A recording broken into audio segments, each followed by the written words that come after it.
নমস্কার, আশা করি সবাই ভালো আছেন। রান্না ভালোবাসি আবার একটা নতুন রেসিপি নিয়ে আপনাদের সবাইকে স্বাগত জানাচ্ছি। আজ আমার রেসিপিতে থাকছে হোয়াইট সস পাস্তা। এই হোয়াইট সস পাস্তা বানানোর জন্য আমি বেল পেপার, ক্যাপসিকাম, বড় বড় কেটে রাখা পেঁয়াজ আর ব্রকলি নিয়েছি।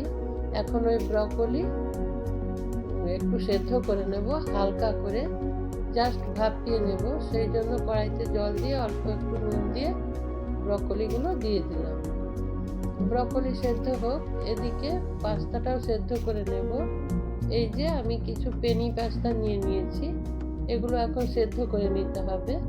সেই জন্য কড়াইতে জল দিয়েছি, জলের মধ্যে নুন দিলাম, দিয়ে জলটা গরম হতে দেব। জল গরম হয়ে গেলে পাস্তাগুলো জলের মধ্যে দিয়ে সেদ্ধ করে নেব। আপনারা একটা লাইক দিয়ে আমার ভিডিওটা কন্টিনিউ করুন প্লিজ। পাস্তাগুলো দিয়ে দিলাম। এই পর্যায়ে আপনি চাইলে 1 চামচ সাদা তেল দিতে পারেন, না দিলেও অসুবিধা নেই, আমি দিলাম না। এই যে পাস্তা সেদ্ধ হয়ে গেছে। সেদ্ধ কিভাবে বুঝবেন যে সেদ্ধ হয়েছে? এই যে এইভাবে ভেঙে দেখবেন ভেতরটা একটু সাদা সাদা থাকবে। সেই অবস্থায় এটা নামিয়ে নিতে হবে। নামিয়ে একটা ঝাড়ির মধ্যে নিতে হবে, নিয়ে এর জলটা ভালো করে ঝাড়িয়ে নেব। জল ঝরে গেলে রান্না করব। এদিকে কড়াই বসিয়েছি, কড়াইতে তেল দিলাম। তেল দিয়ে তেলটা গরম হতে দেব।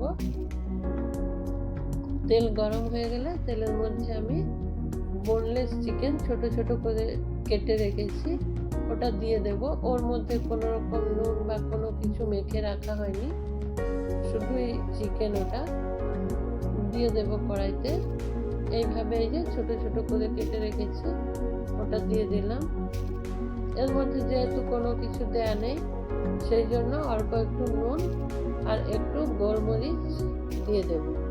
দিয়ে এটা ভালো করে মিশিয়ে নিয়ে অল্প সময়ের জন্য ঢেকে দেব, 5 মিনিটের মতো।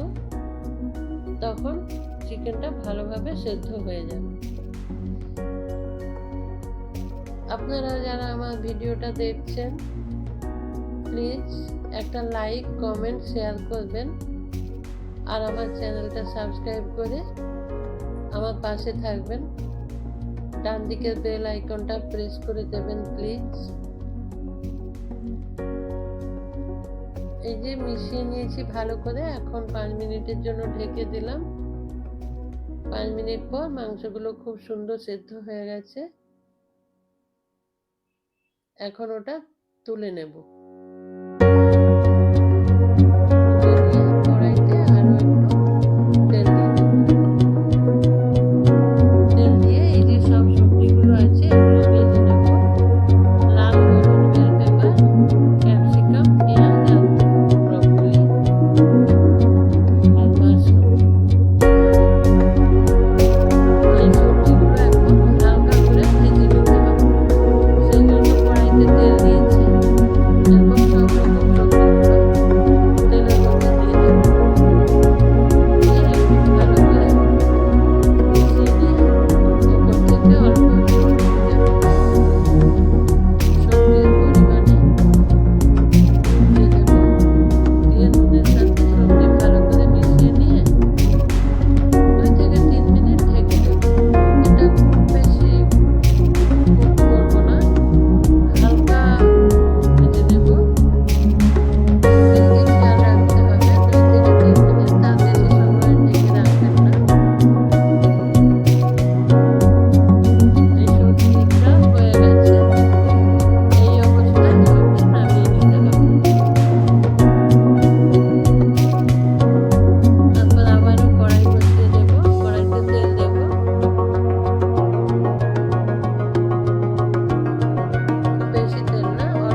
দিয়েছি, দিয়ে ভালো করে মিশিয়ে নিলাম।